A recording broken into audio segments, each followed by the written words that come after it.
says, if you have forgiven someone but not reconciled with that person, what would that look like in the kingdom if both people make it there? All right, say that one more time. Both people in the kingdom.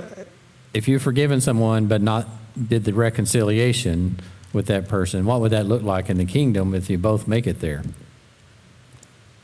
I have no idea. I expect that there will be a process of healing. If you're both there, it means that you both finished the process necessary to be there. Okay?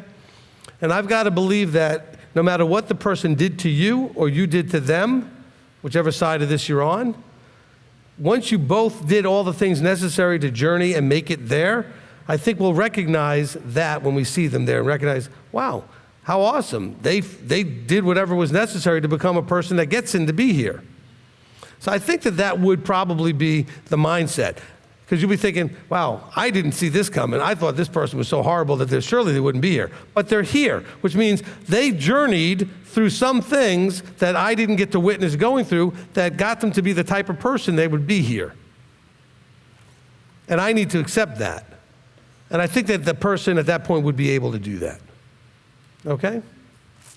Because we should hope that whatever horrible garbage was in that person's heart and head that caused them to do whatever it was, because some of the things that you don't forgive and you don't want to restore aren't that horrible, but they're horrible enough just not to want to have a relationship. Some of them are really atrocious. And if that person ends up in the kingdom, let alone in the congregation with you, I think at that point you should get to the place where you recognize, wow, if Yahweh thought that he'd done or she'd done enough to get to the place where they could be here, then I need to accept that. Because remember, this is important, you're there too.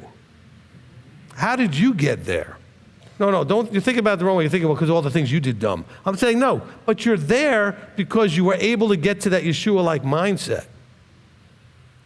If you can, then you should also look at the other person and say, wow, if they got here too, they must have done the same things that were necessary, and I need to look at them that way. Yahweh doesn't let anybody, and I promise you, will not let anybody slip through the cracks and just get in that doesn't belong. That is not happening. Okay? So I believe, that's my guess, when I first answered with no idea, my guess would be that you at that point will recognize his full sovereignty. You'll have full emunah, which means you'll trust that everything he does is right, everything he causes or allows. And so if he let them in, then that means that they're qualified to be there. See, your problem that you're having is you're still thinking through a Christian mindset of that somehow people get in who don't qualify, because you don't like the idea that we have to qualify, because that means works. Well, the reward requires qualification. Paul starts off in verse 1 of chapter 4 that we are to walk in a worthy, qualifying manner. And if you don't, you're not going to be there.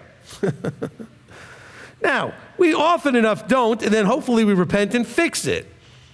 The person that you run into there, you have to believe if they're in, they did what was necessary to repent and fix it. And so you may just shock yourself and respond with, I am so glad to see you and glad to know that you fixed all that mess. Okay? And by the way, you should be also humble enough to realize that other people are going to be glad to see you, hopefully, and realize you fixed all your mess. Which will go back to your initial reaction to what I said. Because I knew what you were thinking originally, and that was part of it, but that wasn't where I was going.